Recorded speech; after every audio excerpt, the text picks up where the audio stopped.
TV Amarne, a Associação dos Magistrados do Rio Grande do Norte. O Rio Grande do Norte registrou 29 mortes por feminicídio em 2016, 206 estupros e 52 tentativas. Os dados são do Anuário da Segurança Pública, divulgado no final de outubro. A cada 7 segundos, uma mulher é vítima de violência física, segundo o relógio da violência do Instituto Maria da Penha. A Lei Maria da Penha completou 11 anos e foi um marco histórico na defesa dos direitos das mulheres brasileiras. Segundo a ONU, a lei é a terceira melhor e mais avançada no mundo em relação ao enfrentamento à violência doméstica e familiar contra as mulheres. Segundo o Conselho Nacional de Justiça, mais de 212 mil novos processos registrando casos de violência doméstica e familiar foram abertos em 2016. E mais de 280 mil medidas protetivas foram proferidas para proteger as mulheres em situação de violência. Em caso de agressão, a mulher deve ligar para o 180 para receber as orientações necessárias para a denúncia contra o agressor. Olá, e esse é o tema da TV Amarne de hoje. Natal vai ser dia de 8 a 11 de novembro, a 9ª edição do FONAVID, que é o Fórum Nacional de Juízes de Enfrentamento à Violência Doméstica e Familiar contra a Mulher. Aqui ao meu lado, o presidente do FONAVID, o juiz Davis Marques. Olá, doutor Davis, prazer tê-lo aqui na TV Amarne. Tudo bem? Obrigado pelo convite. Vamos justamente falando sobre esse tema que, infelizmente, ainda é tão atual, violência contra a mulher. Como é que estão os preparativos para essa 9ª edição do FONAVID, aqui em Natal? Certo. Esse ano nós vamos adotar como tema violência contra a mulher como fenômeno mundial e multidisciplinar. Então nós vamos dar um enfoque em outras legislações, para além da legislação brasileira, especificamente a Espanha, e também um enfoque multidisciplinar. Então nós vamos trazer outras abordagens de outras ciências, como sociologia, neurociência. Tudo envolve a temática, né, da violência contra a mulher. Mas em que parâmetro, doutor Davis? A gente precisa compreender que para enfrentar esse problema, enfrentar a violência contra a mulher, há que haver uma abordagem multidisciplinar. Né? Essa questão não é uma questão só jurídica, é uma questão social, cultural, e essa abordagem de outros ramos da ciência é fundamental para a melhor formação dos magistrados, para que eles possam ter um melhor suporte para o enfrentamento desse mal. É bom lembrar, por exemplo, que uma das menções da Lei Maria da Penha é a palavra violência de gênero. Gênero, ela é uma palavra que não tem origem no direito. É uma palavra que tem origem na sociologia. Então, daí a importância, por exemplo, da gente trazer esse debate da sociologia.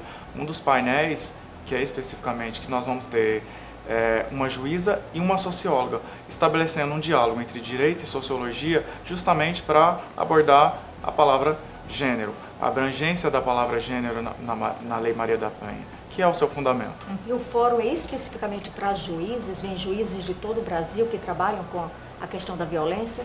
Ele é um fórum destinado a magistrados e suas equipes multidisciplinares. E qual a importância de Natal, para Natal sediar um evento desse porte nacional? É fundamental para a gente, porque a gente vai trazer as experiências, porque além das palestras, como o próprio nome do evento diz, o fórum, o maior enfoque desse evento são os debates entre os juízes. Então nós vamos ter oficinas com as melhores boas práticas dos juízes de todo o Brasil e, além de tudo, grupos de debate temáticos, são 4 grupos simultâneos. Então, nós, os magistrados aqui do Rio Grande do Norte, tanto os das varas especializadas quanto os das varas do interior, vão poder conhecer as melhores práticas que os outros juízes estão aplicando no Brasil afora. Além disso, vão ter a oportunidade de compartilhar com a experiência dos demais, não só no que tange as boas práticas, mas os debates jurídicos. Né? Esses grupos vão trazer, porque existem muitas questões polêmicas ainda que permeiam a Lei Maria da Penha e a sua aplicabilidade. Muitas questões que às vezes passam desde divergências de interpretação da lei a questões de ordem prática. E quando os juízes, nós trazemos esses juízes de todo o Brasil para cá, nós vamos fazer um intercâmbio, uma troca de experiências. Isso é muito importante e enriquece o trabalho do Rio Grande do Norte e dos magistrados do Judiciário Potiguar. Esses pontos polêmicos que o senhor fala é porque é de acordo com a interpretação de cada um? Vou pontuar algum dos pontos, por exemplo. Há uma divergência nova que surgiu. A questão da aplicação da lei Maria da Penha para a mulher trans. Isso é uma questão polêmica ainda. Né? Então, existem precedentes já, que ocorreu, salvo engano, no estado de São Paulo. Então, os juízes precisam debater melhor essa questão. A lei Maria da Penha é aplicável ao caso da mulher trans ou não? E os juízes vão poder debater isso. E também as questões que são, além de polêmicas, as questões que são divergentes, né? Essas questões elas são todas pontuadas em alguns assuntos e cada grupo vai ter um coordenador e um expositor. Então são esses coordenadores e expositores, que são juízes de outros estados, que vão dirigir dentro desse grupo quais são os pontos a serem tratados. E amplia o debate e o principal, tem um melhor atendimento, né? Assim, o melhor resultado da justiça na questão desse fato da violência.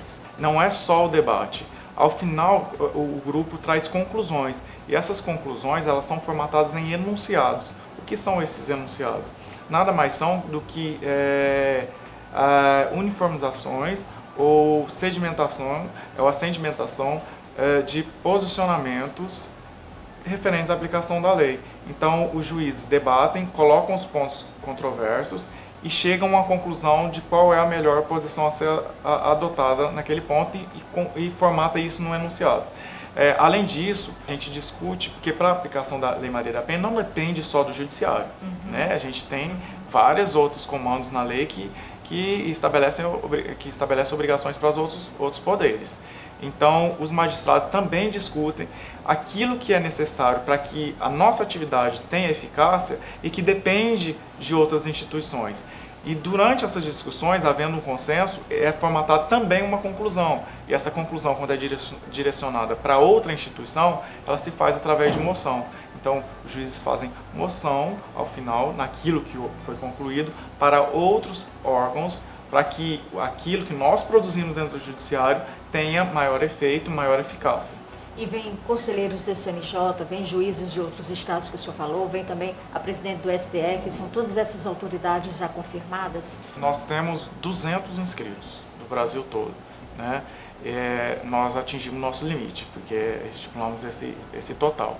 E nós vamos ter a presença da conselheira Daldice, né, do CNJ, que ela vai estar fazendo a abertura do evento, vai fazer uma exposição. Vamos ter também a juíza auxiliar da ministra Carmen Lúcia, da presidente do Supremo, que também vai fazer uma exposição no início, e temos o encerramento com a ministra Carmen Lúcia. Né? E todos os estados do Brasil vão estar presentes, porque é uma quantidade bastante... uma grande quantidade de magistrados, né? Como pontuei, são 200. E magistrados aí eu incluo também desembargadores. E no auditório do Hotel Ceres? Isso, vai ser no auditório do Hotel Ceres. Agora, doutor Davis, 11 anos da Lei Maria da Penha, completados este ano, mas a violência ainda, infelizmente, continua. Até dados do próprio Instituto Maria da Penha diz que a cada 7 segundos uma mulher é vítima de violência. Por que ainda a gente tem esse número tão alto? Na realidade, nós temos uma lei muito boa, né? É considerada pela ONU como uma das melhores.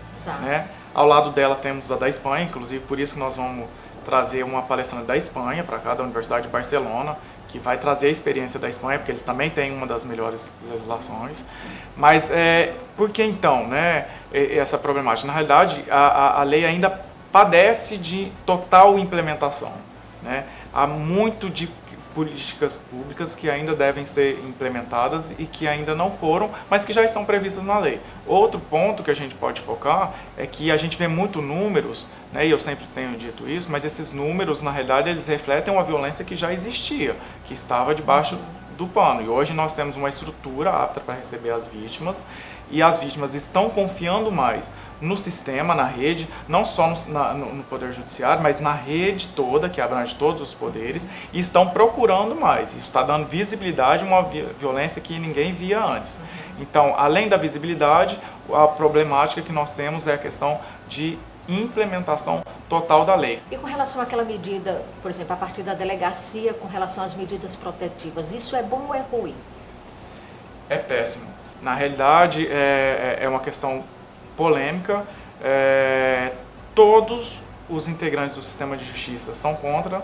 Então, assim, essa alteração ela é péssima, porque introduz uma inconstitucionalidade na lei, enfraquece a lei e possivelmente vai colocar as mulheres em risco.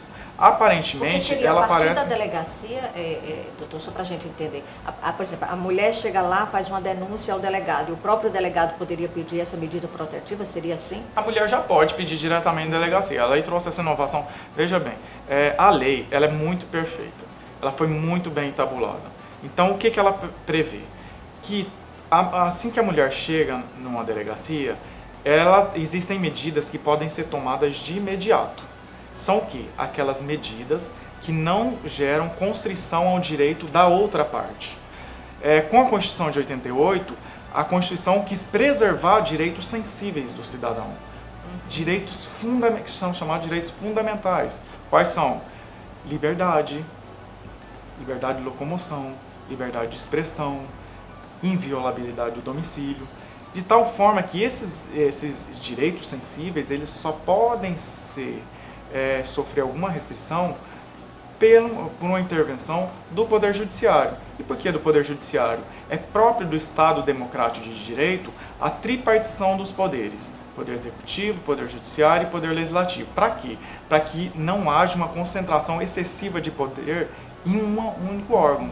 Então, o Estado Democrático de Direito criou essa tripartição de poderes e estabeleceu essa reserva desses direitos fundamentais, de tal forma que não haja uma intervenção excessiva na liberdade do indivíduo. Então, voltando à Lei Maria da Penha, o indivíduo, para sofrer restrição nessas suas liberdades, só pode ser feito pelo Poder Judiciário, né? Porque o delegado não faz parte do Poder Judiciário. O delegado é um órgão de investigação do Poder Executivo. Ele só faz investigação. Essa é a função principal das delegacias. A autoridade policial não pode restringir os direitos do cidadão por uma decisão própria. Então, o que a Lei Maria da Penha fez? Prevendo isso, estabeleceu o seguinte: algumas medidas podem ser tomadas de imediato para a vítima no caso de violência contra a mulher. Quais são? São aquelas medidas que não restringem direito da parte contrária. Cito: a vítima, quando a vítima chega numa situação de urgência, numa situação de emergencial, ela deve ser imediatamente encaminhada para uma casa-abrigo. A autoridade policial deve fazer isso. Ou ser encaminhada para um local seguro que ela indique. Então, nesse meio tempo, enquanto ela já está posta sob proteção, estão sendo tomadas algumas investigações mínimas, necessárias, para que instruir o pedido da vítima, encaminhar para o juiz para que ele adote as outras medidas que vão restringir direito da outra parte. Essas outras medidas, elas têm que ter prova, né? Então, por isso que tem que ter um prazo de 48 horas para a autoridade policial fazer isso. A Comissão Parlamentar Mista de Inquérito do Senado, que fez um estudo sobre a violência contra a mulher no Brasil, foi concluído que muitas das delegacias no Brasil estão sucateadas. Se eles não estão tendo dificuldades para cumprir aquilo que lhe é primordial, eles vão assumir outra atribuição, e isso vai gerar não só o prejuízo para a mulher que não vai ser prontamente atendida, como também um outro prejuízo em razão dos inquéritos que não vão ser concluídos, né? Lembre-se que por essa alteração, por exemplo, uma das obrigações, eles teriam que intimar a vítima e o agressor daquilo que for, vamos dizer, que fosse decidido na delegacia. Como vão fazer isso sem estrutura material e de recursos humanos para fazer essas intimações? Hoje isso é feito dentro do Poder Judiciário através dos oficiais de justiça, que são profissionais específicos para isso. Eu entendo que se o nosso presidente da República for sensato, ele deve vetar essa alteração, somente no que tange a esse dispositivo, porque o projeto ele tem vários outros dispositivos. Eu entendo somente em relação a esse dispositivo que delega a decisão para restringir direito das partes contrárias. É verdade, né? Doutor Davis, muito obrigada pela sua participação, parabéns pelo evento, que não é fácil realizar um evento desse porte aqui em Natal, a 9ª edição do Fonavide, e muito obrigada pela sua participação aqui na TV Amarne. Eu agradeço esse espaço. Muito obrigado. E a gente vai ficando por aqui, a TV Amarne. Você pode acompanhar a gente através das nossas redes sociais. TV Amarne, a Associação dos Magistrados do Rio Grande do Norte.